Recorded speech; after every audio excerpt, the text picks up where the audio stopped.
this book, which really treats the legacy of Jesse Jackson, for folks who might be very unfamiliar with it. I thought it's been a fascinating read thus far. I'm still making my way through it.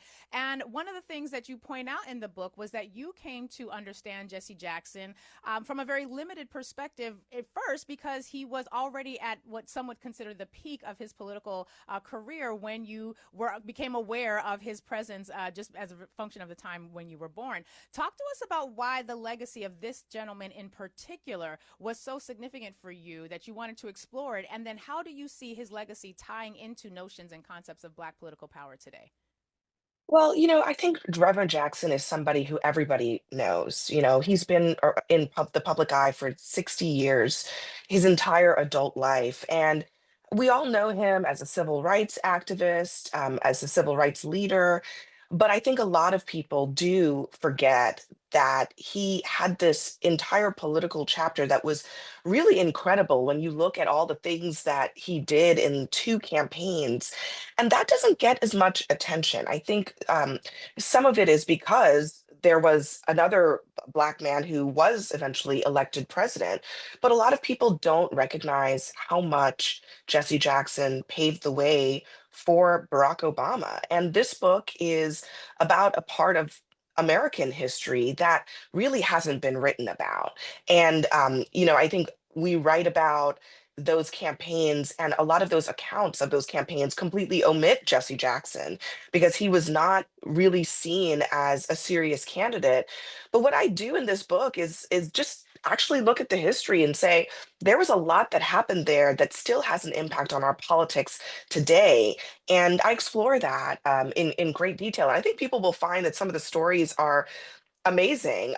He went to the overseas and was bringing back prisoners of war in the middle of a campaign. He was filling stadiums of tens of thousands of people when nobody thought that he was a serious candidate. And so some of these stories I think people will find enlightening and interesting. And he's a fascinating man. I think we know that.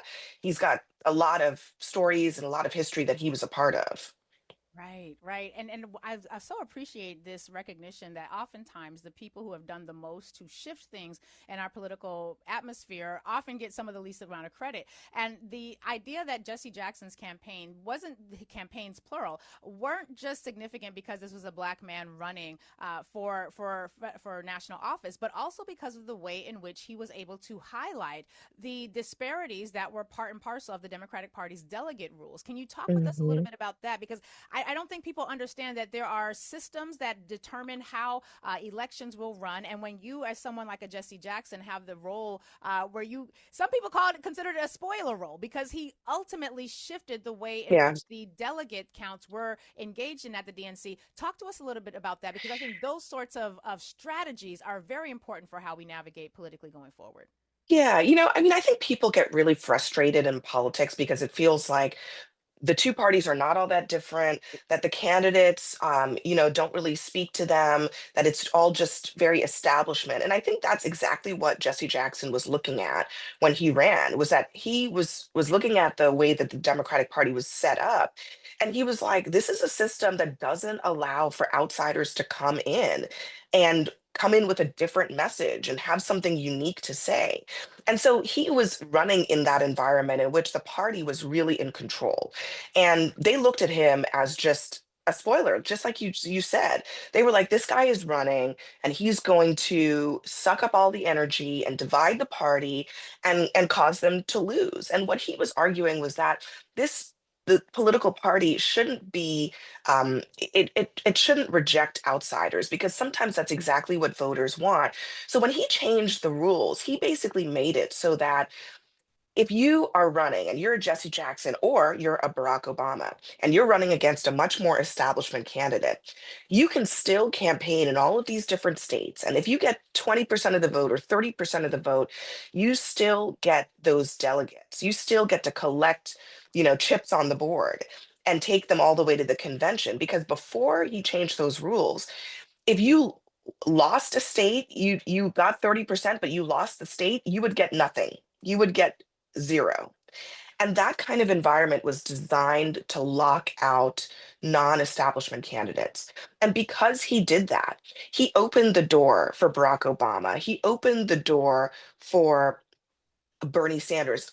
Frankly, he opened the door for Joe Biden because in all of those races, you had candidates who were maybe not winning at first, but picking up delegates along the way. And that was because Jesse Jackson, he had the foresight to know that those kinds of practical changes could have a big impact on whether outsider candidates can influence the party, not just by winning, but also by saying, hey, you guys should be talking about these issues, you guys should be putting this on your agenda. That's one of the most underrated parts of his political legacy. And frankly, for all the people who kind of saw Jesse Jackson as just somebody who was running just to have his name out there, he was doing a lot of things behind the scenes that have had a permanent impact on the Democratic Party for decades after he ran. That's right. Now, when we're thinking about that, and you go through a laundry list of the names that we now know as a result of their connection to Reverend Jackson, names that he was able to push forward to be almost entrenched within the political system so that Black people would have a voice in this space. Now, you describe your first meeting with him for this book, and you talk about that this was happening during COVID. And this was a time when Good Trouble and John Lewis had recently made transition. I shouldn't say Good Trouble made transition, but the phrase for which he is very popularly known, Yeah, all of the other things that he was doing in his life as a leader, now ancestor. And so the timeliness of this was particularly weighing on you, it seemed as though, because yeah. oftentimes we talk about when there's this phrase that when an elder dies, it's as if a library has burned. And so Mm, your willingness to center his story in that moment, I thought was quite palpable. And then you talk a lot about the work that he was able to accomplish with the Rainbow Push Coalition, this effort that brought not just Black people, but Black people, Latino people, Asian people, poor white people, the LGBTQ plus IA community together in ways that we really hadn't seen until a previous iteration of multicultural political engagement, which is what we saw happening in places like Wilmington, North Carolina in the the late 1800s, prior to a coup, the one successful coup d'etat in this country eradicated that. When you consider the importance of a Rainbow Push Coalition effort and this multiracial democracy or multiracial coalition to pursue democracy, talk to us about how that is also connected to notions of Black power, which you also explore in the book. mm. Yeah, I mean, first of all, we know that the Black, movement to pursue civil rights has also had coattails. It has helped women, it has helped LGBTQ Americans, it has helped Asian Americans, it has helped Latino Americans, and so it is inseparable. When we talk about Black political power, it's also about how these institutions represent all of us, how they listen to all of us. And so that's exactly what Jesse Jackson saw. I mean, remember, he was there when Dr. King was, marching for civil rights. He was there when Dr. King was assassinated. He was a part of that early movement that was about basic human rights, the ability to go into a restaurant and be served. But he understood that the next part of that had to be not just can you vote, but do you have power when you vote? And when he centered Black political power, he was sending a message to the establishment that you can't take advantage of any of us. Certainly not Black voters who had, I think, so much potential influence in the South, where they were such a big part of the electorate. But many of them were unregistered. They felt demoralized by a voting system that seemed to discount them, that didn't want them to participate. And Jesse Jackson not only talked about it, but he did something about it. He went down to the South, he registered voters, and he understood that by encouraging people to exercise their political power, they can actually change the systems that they don't think are working for them.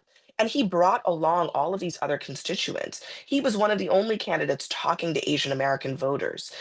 In one very touching story, he goes to San Francisco and talks with and meets with the mother of a young Asian man who had basically been lynched by a white auto worker. And he was the only candidate who acknowledged Vincent Chin's existence and the struggles that the Asian American community were facing with with racism. He brought Hispanic Americans into the process, insisting that the party have a delegate rules that allowed them to be properly represented in the party.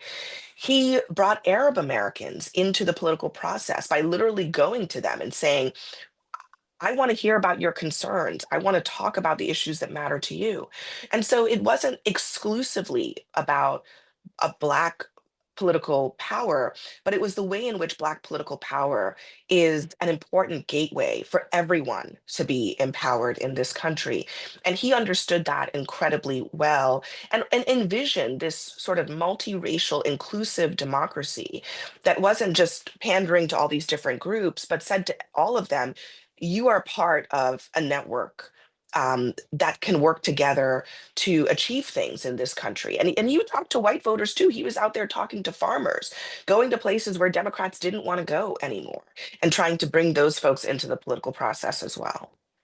I think you point out that Reverend Jackson was really a transitional figure in so many ways. Even those rules changes that we were referencing earlier, being an outgrowth of the work of the Mississippi Democratic Freedom Party, which, as you noted, Yes. the black engagement in the political sphere within the South was phenomenal. And when we're thinking about the benefits and the blessings, I guess that one could say, that came out of the Rainbow Push effort, we recognize that today that there is a lot of disconnect between that sort of legacy and the reality that we see right now. As you can imagine, there's a lot of concern about the idea that we are facing what is essentially the dismantling. I used to say dismantling. One of my audience members said, you shouldn't say dismantling. It's more of a Mhm. destruction of integration. Mhm. Dismantling indicates we can rebuild it. And so we are seeing the destruction of integration, much the way we saw the destruction of Reconstruction back at the end of the 1800s following the Civil War. And I'm curious as to your thoughts on what Black political power requires in this moment, because we are at an impasse, many would suggest. We have seen that Black people have decided we staying inside. We're not going outside to protest. We are handling things Mhm. differently right now. And the attitude or the appetite for this multiracial effort seems to have come into a perpendicular crash with this notion that the Black community largely has felt abandoned by people with whom we have engaged, by organizations and community groups who decided that they were going to be, everybody was reading all the books, all the banned books during the aftermath of George Floyd, and then went to the ballot box and voted in a way that would allow for the current realities in which we're facing. What would you say to the concerns that people have about the idea of still centering a Rainbow Push Coalition effort at a time when it has seemed that white Christian nationalism is on the rise and there's an effort to, quite frankly, eradicate the Black presence from the political sphere, from employment spaces, be it federal, be it corporate? We're seeing the dismantling of diversity, equity, and inclusion. And we're really at a point where white nationalism has raged back in ways that make it seem as though a Rainbow Push Coalition effort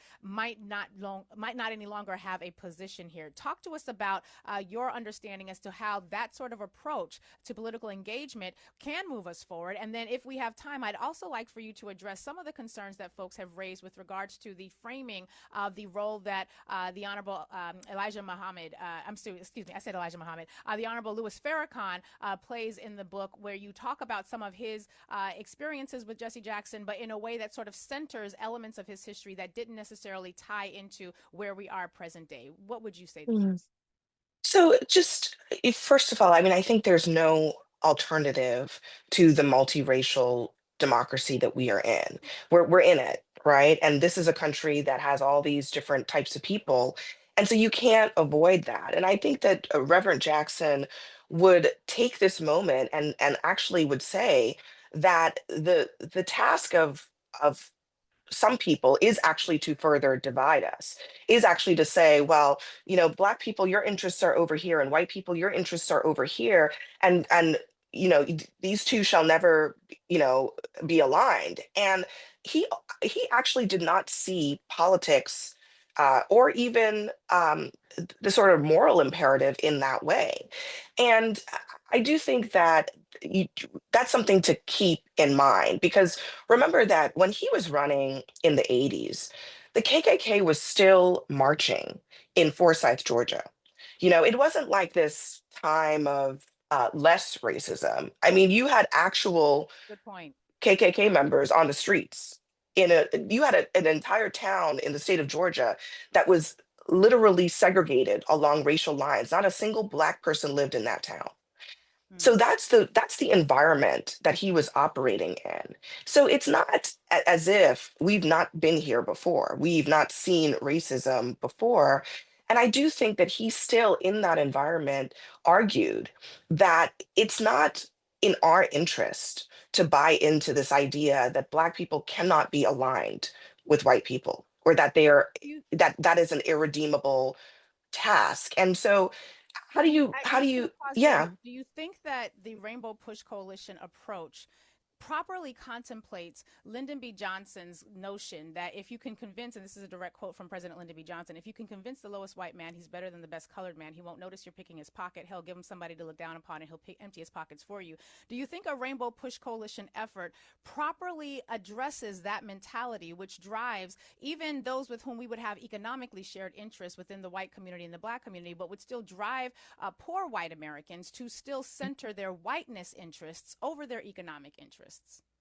I think that the Rainbow Coalition understood that that is exactly what the goal of, you know, Ronald Reagan's, chief strategist. That's literally the Southern strategy was essentially to say to poor whites that you won't notice that you actually have just as much in common as a poor Black person if we try to make this about racial antagonism.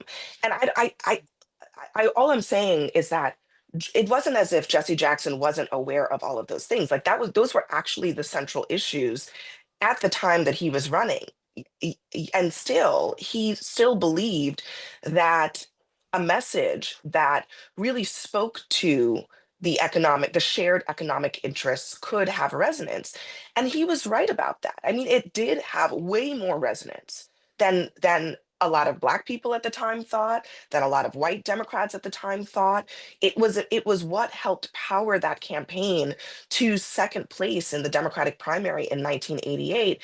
And by the way, even today, it is what it is where the energy in today's Democratic Party is. When you look at the candidates who are exciting young people, who are putting together massive stadiums of enthusiastic supporters, they are using a message of economic populism. And also, the messenger being an outsider, I think, helps a lot too, because the truth is that people are um, disillusioned with systems. They're disillusioned with the establishment. And speaking to that is just as important as not abandoning, social justice, which I think Jesse Jackson was able to do both things. It's not one or the other, because we've seen candidates like Bernie Sanders try to do one without addressing the other, and it doesn't really quite work. So At all. you have to do both. You have to do both, That's and right. not a lot of candidates know how to do that.